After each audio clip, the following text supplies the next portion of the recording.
Bonjour à toutes et à tous. Alors, comme j'ai vu que vous étiez relativement nombreux sur les vidéos que je vous avais proposées lors des séances précédentes, je me suis dit que j'allais continuer. Et aujourd'hui, je vais vous présenter un texte, le premier de la séquence numéro 6 que j'ai intitulé La nature en poésie. Donc on va quitter le déluge et puis on va à présent essayer de comprendre comment fonctionnent les textes poétiques.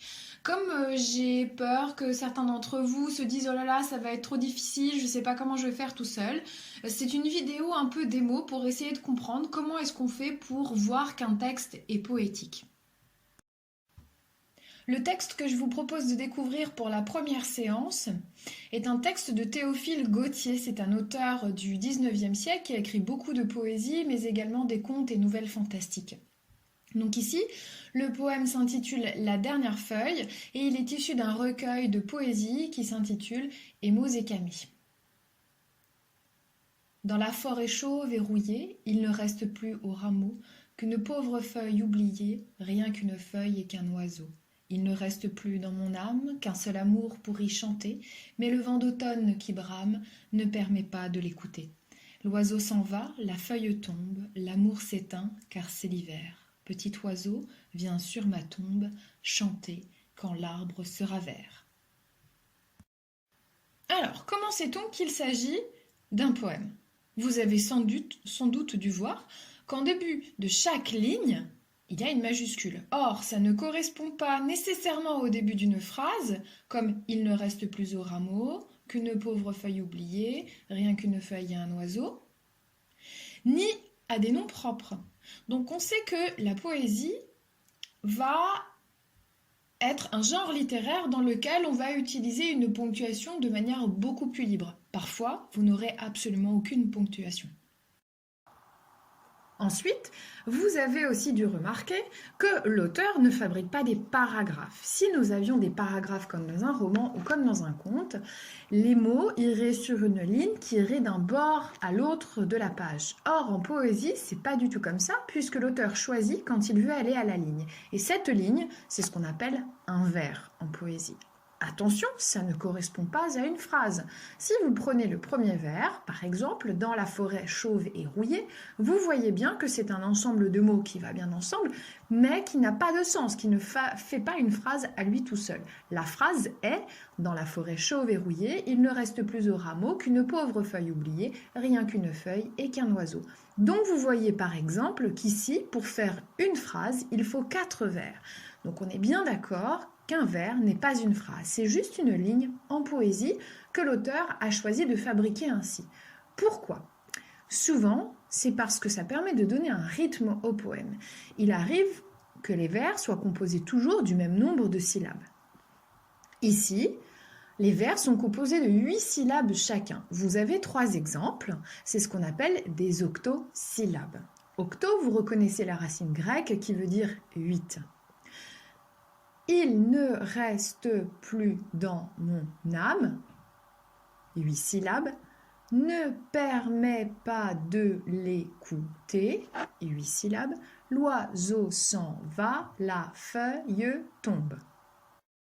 Ensuite, vous avez dû remarquer que ce texte se compose de 3 blocs de 4 vers. C'est ce qu'on appelle non pas des paragraphes, puisque nous ne sommes pas dans le cas d'un roman ou d'un conte, mais c'est ce qu'on appelle des strophes. Donc ici, vous avez 3 strophes, c'est-à-dire 3 groupes de vers séparés par un espace. Attention, une strophe de 4 vers, comme c'est le cas ici, ça s'appelle un quatrain. On peut également dire qu'il s'agit d'un texte poétique parce qu'on y trouve des rimes. Par exemple, dans la forêt chauve et rouillée, j'entends à la fin du vers rouillé et, exactement comme dans qu'une pauvre feuille oubliée et. De la même manière, j'entends le son O qui se répète dans rameau et oiseau. Dans âme et brame, c'est le son âme. Dans chanter et écouter, c'est le son T. Ensuite, dans la dernière strophe, tombe rime avec tombe, en sachant que la première fois il s'agit d'un verbe, c'est le verbe tomber, et que dans le deuxième cas, c'est le nom commun, une tombe. Et enfin, dans hiver et vert, c'est le son vert qui revient. Les rimes, ce sont donc des sons qui se répètent à la fin de plusieurs vers et leur objectif est de donner de la musicalité au texte. Enfin, j'attire votre attention sur un dernier élément, qui n'est pas un élément de forme, mais plutôt qui porte sur le sens des mots. Dans le premier vers, la forêt chauve et rouillée. Je m'interroge sur l'adjectif chauve. Je sais bien qu'une forêt n'a pas de tête, elle ne peut pas être chauve.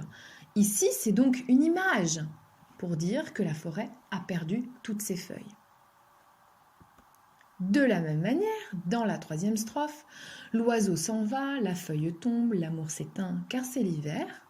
Je remarque que le poète parle de son amour comme des éléments de la nature, comme l'oiseau et comme la feuille. Il compare ainsi son amour, ou plutôt la disparition de son amour, à l'arrivée de l'hiver. Tout s'en va, l'oiseau s'en va, la feuille s'en va et l'amour s'éteint, car c'est l'arrivée de l'hiver. Il utilise donc une image pour parler de ses sentiments. Voilà, chers élèves, j'espère vous avoir un peu éclairé sur les différents éléments qui peuvent vous permettre de distinguer un poème parmi d'autres textes. Et je vous laisse du coup avec cette vidéo et reprendre l'exercice d'observation dans lequel vous allez devoir par vous-même justement me montrer que vous avez compris comment on fait pour montrer que les textes que je vais vous proposer sont bien des poèmes. Bon courage à tous et bonne semaine!